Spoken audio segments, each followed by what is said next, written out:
So I just got back from America, and every time I go and see how beautiful Deal is in the summer when I visit my parents, I start to question. I love Israel. I love coming to the Kotel. I love working in the yeshivas here. But I still sometimes feel like, hey, maybe it's better in America. Maybe life looks like the grass is greener there. And maybe it is. It looks like that. I could ask people how the idea would be if maybe me coming back to America, and they say, no, just stay in Israel. And I say to the guy, it's so funny, you're telling me this, you're sitting in your Tesla, drinking your iced coffee, and you're telling me that, no, life is much better in Israel. You don't look like you're suffering that much here in America. So what is it about Israel that's so good? And why is everybody telling me to stay in Israel? We have an apartment of 110 meters, blessed with, Baruch Hashem, 10 kids, marrying off my kids. I can't marry off my kids, although I need to ask for help. And I'm wondering, how could it be that people are telling me, no, the grass is greener on your side of the fence? And you know something? Every person I ask in Israel who is in my situation with the large family and is a rabbi here is telling me the same thing. They go to America and everybody tells them he's sitting in his pool, he has a big house in Deal, and he says, no, life is better in Israel. I was like, you want to switch? No. So then why are you telling me this? And everybody says the same thing. So I just try to make sense out of that. We say in Birkat HaMazon that Eretz Hemda Tovar Hava. It's a land that's good and it's spacious and it's desirable. That's the land of Israel. And it's funny we say that because, Eretz Yisrael is not so Hava, it's not so wide. But we're saying that's wide. We're saying it's desirable, but it doesn't always look like that. We're saying that it's good. It doesn't always look like that. But the real understanding is that we know that since Hashem cursed the world after Adam HaRishon sinned, that was only the rest of the land of the world. But Eretz Yisrael, its land was never cursed.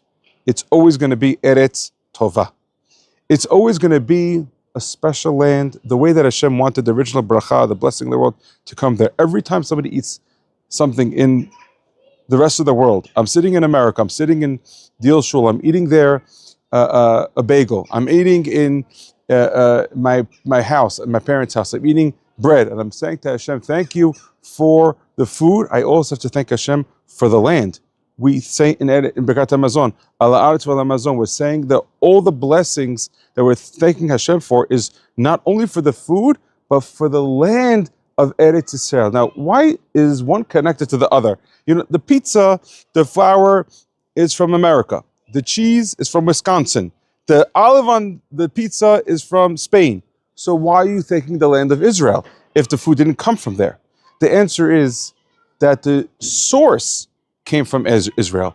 There's two different things. There's the goodness that looks like it's coming for it's coming, but then there's a source of the goodness. Somebody could be having a great toast in the morning and says, wow, this toaster is amazing, and forgetting about to thank and to be grateful for the electric company that allows this toaster to work.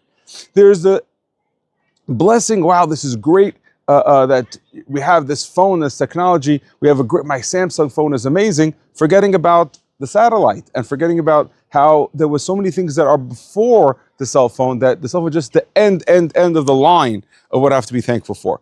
All blessings in life, they come from Eretz Yisrael. The source of it is from Eretz Yisrael. Now, even though sometimes in life we don't see that, right? Sometimes the person who's dealing with electric, he's not realizing how this is actually giving people their ability to make that toast. And the person who's working on the satellite is not realizing I'm giving millions of people the ability to use their cell phones. But that's really what's happening when you're living in the land of Israel. Why is this important? Because it gives us the concept that if you want to be grateful, you want to be happy, you want to be thankful, it's not enough just to be grateful, happy, and thankful for the thing that we are on the receiving end, but we have to also thank and be grateful for much more than that. We have to be thankful for all the things that are the source of that.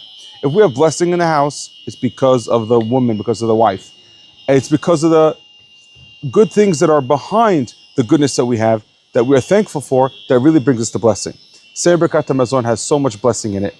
And it's teaching us that when you recognize real gratitude, that's when you bring yourself to a chance that you could ask for anything.